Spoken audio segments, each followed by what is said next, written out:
90 రోజుల ప్రజాపాలన కార్యక్రమాలను విజయవంతం చేస్తున్నామని ములుగు జిల్లా మంగపేట పంచాయతీ కార్యదర్శి జి ప్రవీణ్ కుమార్ అన్నారు. వారు మీడియాతో మాట్లాడుతూ ప్రజల మౌలిక సౌకర్యాలు కల్పిస్తూ ప్రభుత్వ లక్ష్యాలను అమలు చేస్తున్నామని అన్నారు. అలాగే సకాలంలో పౌర సేవలు కూడా అందిస్తున్నామని, నర్సరీ ఉపాధి హామీ పథకం పనులు, తాగునీరు, పారిశుద్ధ్యం, పరిశుభ్రత పనులు చురుకుగా నిర్వహిస్తూ గ్రామాన్ని పరిశుభ్రంగా ఉంచుతున్నామని అన్నారు. ఉదయం ప్రేక్షకులందరికీ నమస్కారం అండి. నా పేరు ప్రవీణ్ కుమార్. నేను ఇటీవల పంచాయతీ కార్యదర్శుల బదిలీలో భాగంగా మంగపేట మేజర్ గ్రామ పంచాయతీకి రావడం జరిగింది. దీంట్లో భాగంగా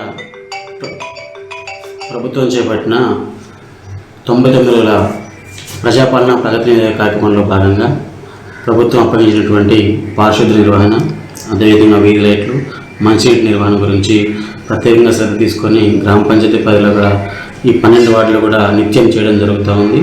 దీంతో పాటుగా పల్లె ప్రకృతి వనాలు, అదేవిధంగా మన అవెన్యూ ప్లాంటేషన్ గురించి కూడా ప్రత్యేకంగా శ్రద్ధ తీసుకొని ఇక ముందు అన్ని పనులు కూడా ప్రజల అభిష్టంగా జరుగుతాయని తెలియజేయడం జరుగుతూ ఉంది.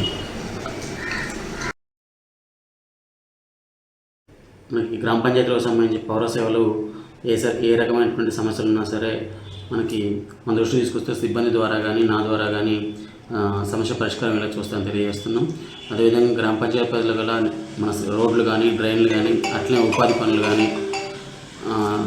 నిత్యం పర్యవేక్షిస్తూ వాటికి సంబంధించిన సమస్యలు ఉన్నా సరే తీరేటట్టు ప్రయత్నం చేస్తామని తెలియజేస్తున్నాం. అదేవిధంగా జూలైలో మనం నిర్వహించే వన మహోత్సవానికి కూడా మొక్కలను సిద్ధం చేసుకొని గ్రామాన్ని నిత్యం ఆకుపచ్చదనంతో నిండేలా ప్రయత్నం చేస్తానని తెలియజేస్తూ గ్రామ పంచాయతీలో నిత్యం అందుబాటులో ఉంటాయని తెలియజేయడం జరుగుతుంది.